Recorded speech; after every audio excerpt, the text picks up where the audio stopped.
जय श्री हरि। केवट निषाद राज के पूर्व जन्म की कथा।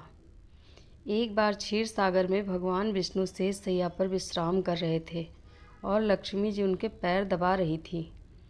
विष्णु जी के एक पैर का अंगूठा शैया से बाहर आ गया और लहरें उनसे खिलवाड़ करने लगी।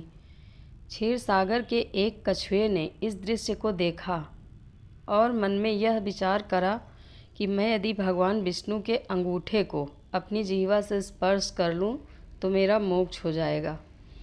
यह सोचकर वह कछुआ भगवान विष्णु के चरणों की ओर बढ़ा। उसे भगवान विष्णु की ओर आते हुए शेषनाग जी ने देख लिया और उसे भगाने के लिए जोर से फुफकारा। फुफकार सुनकर कछुआ भाग कर छुप गया। कुछ समय पश्चात जब शेष जी का ध्यान हट गया तो उसने पुनः प्रयास किया।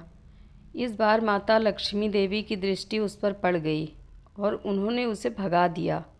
इस प्रकार उस कछुए ने अनेकों प्रयास किए, पर शेष जी और लक्ष्मी माता के कारण उसे कभी सफलता नहीं मिली। यहाँ तक कि सृष्टि की रचना हो गई और सतयुग बीत जाने के बाद त्रेता युग आ गया। इस बीच उस कछुए ने भी अनेक बार अनेक योनियों में जन्म लिया और प्रत्येक जन्म में भगवान की प्राप्ति का प्रयत्न करता रहा। कभी हिम्मत नहीं हारा, प्रयत्न करता रहा। अपने तपोबल से उसने दिव्य दृष्टि प्राप्त कर ली। कछुए को पता था कि त्रेता युग में वही क्षीर सागर में शयन करने वाले विष्णु राम का, वही शेष जी लक्ष्मण का और वही लक्ष्मी देवी सीता के रूप में अवतरित होंगे तथा वनवास के समय उन्हें गंगा पार उतरने की आवश्यकता पड़ेगी। इसलिए वह भी केवट बनकर वहां आ गया था। एक युग से भी अधिक काल तक भगवान का चिंतन करने के कारण उसने प्रभु के सारे मर्म जान लिए थे। इसलिए उसने श्री राम से यह कहा था कि मैं आपका मर्म जानता हूँ। चलते समय प्रभु ने केवट से किया वादा दोबारा मिलने का।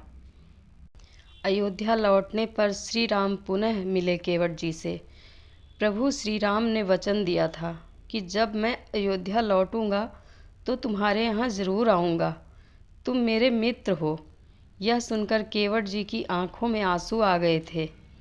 फिर 14 वर्ष बाद जब श्री राम अयोध्या लौट रहे थे तो रास्ते में वह कुछ समय के लिए केवट जी के यहाँ रुके और वहाँ भोजन भी किया था।